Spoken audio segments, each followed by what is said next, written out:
Warahmatullahi wabarakatuh. Alhamdulillahilladzi manna 'alal mu'minina idh ba'atsa fihim rasulah yatlu 'alaihim ayatihi wa yuzakkihim wa yu'allimuhumul kitaba wal hikmah. Asyhadu an la ilaha illallah wahdahu la syarikalah wa asyhadu anna sayyidana wa nabiyyana Muhammadan abduhu wa rasuluhu wa qudwah. Allahumma salli wa sallim ala nabiyyina Muhammadin syafi'il ummah wa ala alihi wa sahbihi du'ati bil qur'ani wa sunnah. Amma ba'du. Pimpinan Pondok Pesantren Baitul Izzah Amanah Ustazah Hajjah Umana Pulwani, Ustazah Hajjah Imrani, Ustazah Imrani Ali. Ibu hadirin sekalian yang berbahagia, di dalam Al-Quran ada dua gambaran orang yang dekat dengan Tuhan. Ibu sholat, ibu beribadah, itu adalah cara mendekati Allah. Mendekati Allah dengan dua cara. Kalau anak sekolahan mengatakan tipologi taqarrub dengan dua hal. Dalam surah Ali Imran ayat 31, ayat berapa Bu? Saya berani nih ngomong ayat 31. Kalau 10 tahun yang lalu Ustadz Kiai nyebut angka dipasangin pakong, dipasangin ya lotre. Wah, ayat berapa tuh? 31. Allah berfirman, ayatnya sudah sering kita dengar. Qul in kuntum tuhibbunallah fattabi'uni. Bila kalian semua yang hadir cinta kepada Allah, fattabi'uni. Nabi disuruh mengatakan ikut sama aku. Ikut Nabi. Kalau orang ikut sama Nabi gimana? Yuhibbukumullah. Allah akan cinta juga kepada kalian. Kalau Allah cinta, umatnya cinta gimana? Wa yaghfir lakum dzunubakum. Allah akan mengampuni dosa kalian. Saya tanya ini Bu, lagi bulan Maulid, insya Allah doa kita kabul. Ibu dosanya banyak apa banyak banget? Bagus kalau jujur mah. Apalagi model kayak saya, orang yang saya ini banyak dosanya. Kalau ibu mah rada-rada mendingan ya, beda 2 kilo paling ya. Ibu, kalau kita mau dekat sama Allah, mau jadi pengikut Nabi Muhammad, bahasa Al-Quran ini yuhibbukumullah, Allah cinta. Ini yang pertama. Yang kedua, ayat 32 lanjutannya, ini tipologi yang kedua, tipe yang kedua. Qul ati'ullaha war rasul. Ya Muhammad, Allahumma shalli alaihi. Katakan olehmu kepada umatmu, taatlah kepada Allah, taatlah kepada Rasul. Bukan cinta. Yang tadi panggilannya dan melakukannya cinta, yang ini taat. Orang yang taat itu namanya muti'. Kalau perempuan muti'ah, muti' zamannya muti'in.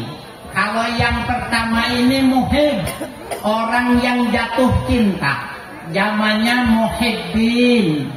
Orang-orang yang jatuh cinta.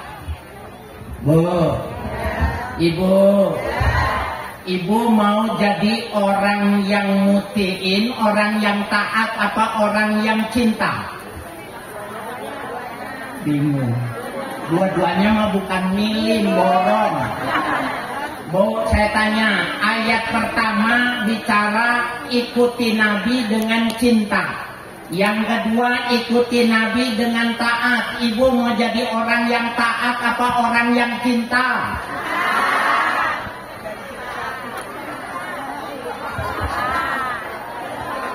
Ada orang bilang gini, gue sih kagak ngejawab, gue bingung. Sebenarnya taat apa cinta? Apa yang dimaksud orang yang taat? Taat itu man yakumu amarallah, orang yang melaksanakan perintah Allah, wa yunaffizu syari'atahu, dan melaksanakan syariat Allah. Itu namanya taat. Perintahnya dilakukan, larangannya dijauhkan, maka dia orang yang taat. Ibu pulang dapat rezeki 100 juta, amin. Dapat duit 300 juta, 500 juta, 1 miliar, amin. Ibu bangun rumah. Ibu kalau bangun rumah, pekerjanya ada berapa? 20 orang. Cinta nggak sama ibu? Enggak. Yang penting dibayar. Betul. Perintah ibu dia kerjakan, yang dilarang tidak dilakukan sama mereka, rumahnya jadi, bayar kontraknya, namanya mutiin. Nah sekarang kita nih, apa bedanya dengan muhib? Orang yang cinta itu al-muhib man ta'allaqa qulubuhum billahi war rasul, orang yang hatinya terpaut dengan cinta kepada Allah dan Rasul. Kalau dasarnya cinta tidak perlu uang. Nih saya kasih contoh supaya paham. Ibu punya bapak kandung, punya? Punya ibu kandung, punya? Kenapa ibu tinggalin bapak ibu ngikut sama laki-laki? Kenapa? Karena apa? Karena cinta. Ibu kerja dari pagi capek kerja, malam dikerjain belum. Ibu minta dibayar enggak? Kenapa? Cinta. Itu Bu, suami ibu itu rada-rada. Tahu nggak rada-rada? Saya kasih tahu. Suami ibu bekerja dari pagi sampai sore, pagi sampai malam bekerja dia. Udah gajian dapat duit dikasih siapa?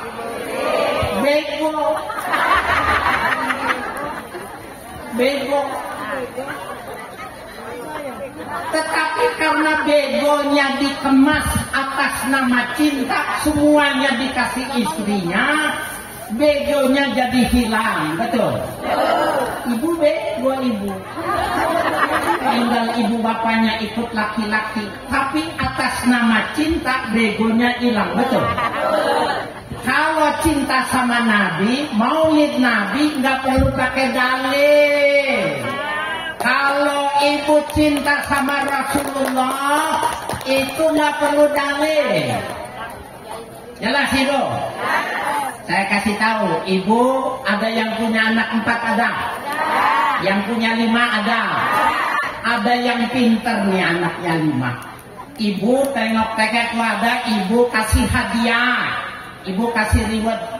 Ini anak pinter, juara 1, pinter, hafalannya bagus, hafal 30 juz. Ibu kasih diet karena dia pinter supaya semangat, boleh nggak? Ibu kasih cinta sama anaknya, boleh nggak? Nggak perlu dalil kalau cinta mah, betul? Jangan ditanya maulid dalilnya mana. Maulid itu ekspresi cinta, betul? Subhanallah. Bapak Ibu sekalian yang berbahagia, orang yang cinta Rasul mana ukurannya?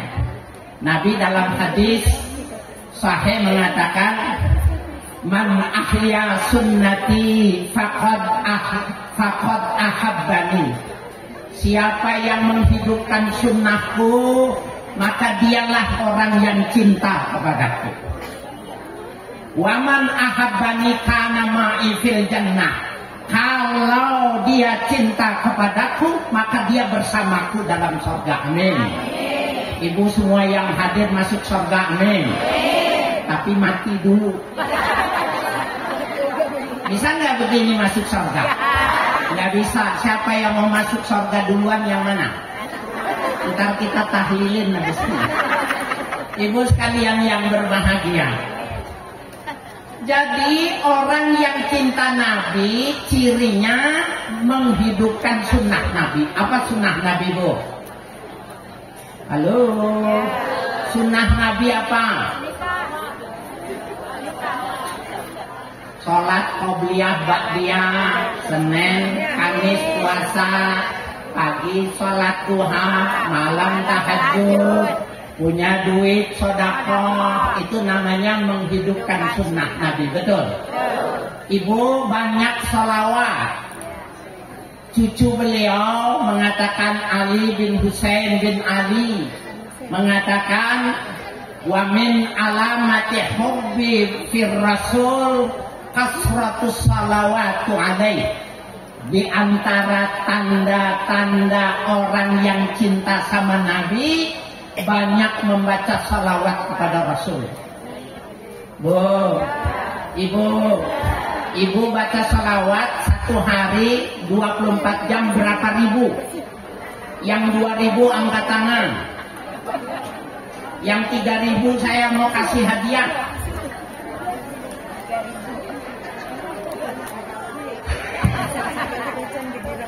Ayo ibu, nanti tahun besok saya datang ke sini lagi. Ingatin ya, siapa yang satu hari 2000 saya kasih hadiah. Hadiahnya apa Ustaz? Umroh. Tapi nanti saya tunggu di Jeddah.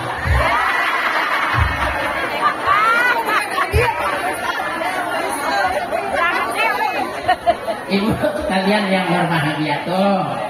Yang pertama cirinya orang yang cinta Nabi menghidupkan sunnah Nabi. Nih bawa pulang Bu. Ibu nanti ditanya sama keluarga. Maulidan di pesantren Ustazah Umana. Iya betul. Siapa yang ceramah? Ustazah Haris Hakam. Apa isi ceramahnya? Rame dah pokoknya. Jangan begitu ibu, bilang sama suami ibu bahwa orang yang cinta kepada Nabi, Allah cinta kepadanya. Orang yang dicintai Allah dan Rasul masuk surga bersama beliau. Bagaimana cirinya? Berapa kali sholawat sehari semalam? Berapa sholat sunnah yang dikerjakan, puasa sunnah yang dikerjakan? Maka dia yang pantas. Nih yang pertama. Yang kedua nih yang penting ibu sekalian. Yang kedua dan ini yang terakhir. Bu, ibu, nih yang kedua yang terakhir. Orang yang banyak baca sholawat kepada Nabi, salah satu keuntungannya adalah kecerdasan batin. Anak-anak sekolah mengatakan kecerdasan spiritual. Ibu, anak ibu, cucu ibu S1, S2, S3 itu namanya kecerdasan intelektual, kepandaian otak. Jelas nggak Bu? Sekolah dari mulai bimbel, TK, SD, SMP, SMA, S1, S2, S3 itulah membentuk kecerdasan otak. Dibilangnya kecerdasan intelektual. Orang yang banyak baca salawat, mengerjakan sunnah, baca Quran, maka akan cerdas batinnya, spiritual kuat. Apa bedanya? Nih, yang kedua, ingatin ya, apa manfaatnya kita banyak salawat? Kecerdasan batin, atau bahasa kerennya kecerdasan spiritual. Ibu, Bu, Kalau ada maling ketangkap, ibu pernah lihat maling ketangkap? Orang malingnya apa? Jemuran. Malingnya apa? Sendal. Malingnya apa? Sepatu. Pasti 2 tandanya.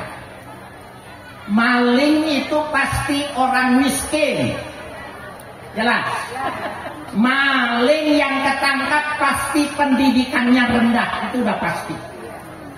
Tapi kalau yang koruptor itu S3 pendidikannya. Yang koruptor itu orang kaya raya.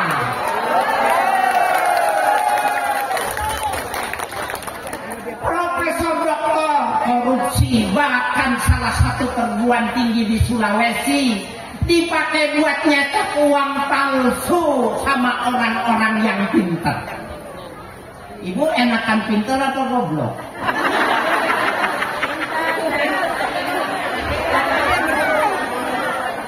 Susah milihnya Bu ya. Tapi kalau pinter yang kayak gini, ngambil hartanya bukan 10 juta, 100 juta, bukan 1 miliar, 1 miliar, triliunan dirampok. Anak kita, cucu kita, uangnya diambil nanti. Kaya raya, pendidikannya tinggi. Ibu kalau punya anak, jangan pengen anaknya cerdas saja, tetapi ada kecerdasan spiritual. Batinnya kuat, gimana didik agamanya. Adibu auladakum hubban nabiyyi, tanamkan kecintaan kepada nabinya. Jangan tanya dalil kalau soal cinta. Betul? Orang yang cerdas beda dong. Kalau inteleknya doang yang cerdas, nyurinya nggak tanggung-tanggung. Orang yang tidak cerdas, nyurinya cuma segitu. Tapi ibu sekalian, saya mau tanya, sebelum kasus DPR, demo DPR, yang tuntutannya itu 17/8, apaan itu Bu? Siapa yang bisa jelasin 17/8? Saya kasih duit, cuma duitnya ketinggalan. Saya kasih kunci mobil. Kenapa saya kunci mobil? Karena serepnya saya punya.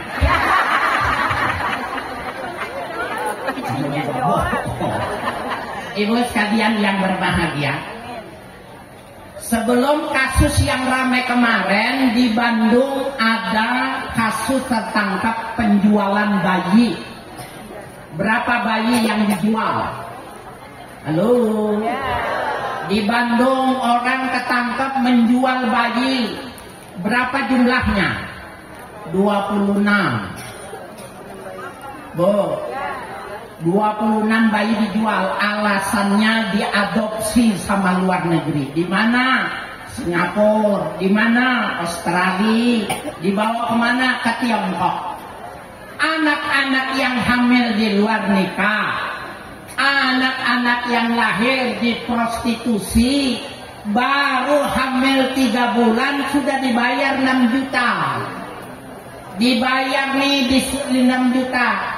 Kalau lahir dibawa ke Pontianak, dibikinin nih, dibikinin paspor, diadopsi sama orang luar. Saya tanya nih Bu, Ibu percaya nggak nih bayi ini diadopsi, percaya nggak? Ketutupan nih kasus besar dengan demo turun ke jalan menuntut MPR yang joget dan lain sebagainya, ketutupan. Ayo sekarang kita hidupkan. Medan 6 bayi ketahuan dijual. Nih apa sebabnya? Sebabnya nih semua nih. Kenapa? Nih apa nih? Make up, kecantikan. Ibu tahu stem cell? Mana yang tahu stem cell? Ada nenek-nenek angkat tangan. Stem cell itu bukan kue, Nek. Ibu, sebelum stem cell, orang kalau pengen cantik ini ditarik dengan benang. Betul. Oh, itu beresiko nanti sekian tahun kendor operasi lagi. Yang paling bagus menggunakan katalisasi dari babi. Ibu, AstraZeneca yang kemarin yang disuntikan itu darurat, tapi itu dari pankreas babi. Jelas, karena darurat. Kalau orang make up, kenapa babi? Babi itu DNA-nya paling dekat dengan manusia. Jadi kalau mau ngencengin pipi karena sudah tua, pakai babi. Pipinya, maaf, pipinya biar seksi.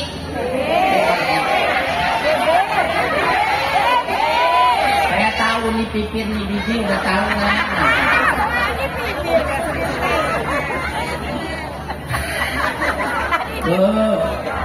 Ibu, orang kalau sudah punya anak, dadanya nggak bisa lagi kenceng, maka ditambah di operasi babi.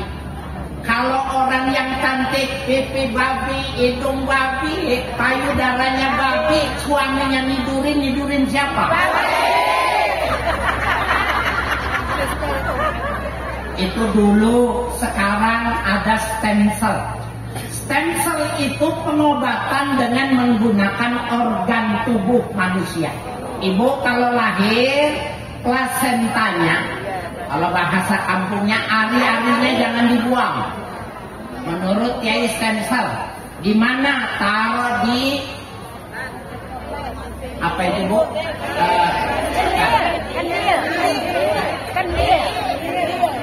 Nah, kulkas yang paling dingin itu taruh di freezer ya. Nanti kalau anak ini sakit, kalau anak ini patah kecelakaan, pengen disambung, maka plasentanya bisa disambung menggunakan itu. Tetapi dalam hukum Islam haram karena itu sudah terputus. Boleh pakai tulang rusuk, boleh pakai sumsum tulang. Tapi ibu sekalian, saya punya jamaah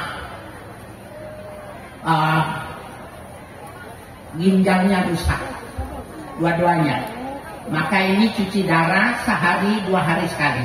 Ditawarin mau beli ginjal tidak, mau beli ginjal enggak, harganya 2M. Subhanallah, Bapak diam-diam berangkat ke Tiongkok pasar. Dari mana orang bisa mendapatkan? Subhanallah. Saya khawatir bayi-bayi yang dijual itu adalah dipretelin karena dijual organnya. Gila.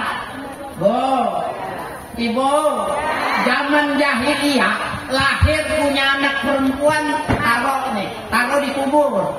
Anak sekarang bukan dikubur, masuk dipretelin, digantung, dijual organnya. Jahiliyah dulu apa jahiliyah sekarang? Gila, pendidikan semakin tinggi, teknologi semakin tinggi, habis cari uang, organ tubuh dijual juga. Subhanallah. Ayo ibu, dengan kita melaksanakan Maulid Nabi, nih buahnya harus duduk di majelis taklim, belajar. Orang jangan cuma cerdas intelektual, tapi harus cerdas spiritual. Jelas nggak Bu? Jelas nggak Bu? Karena ibu udah jelas. Wassalamualaikum warahmatullahi wabarakatuh.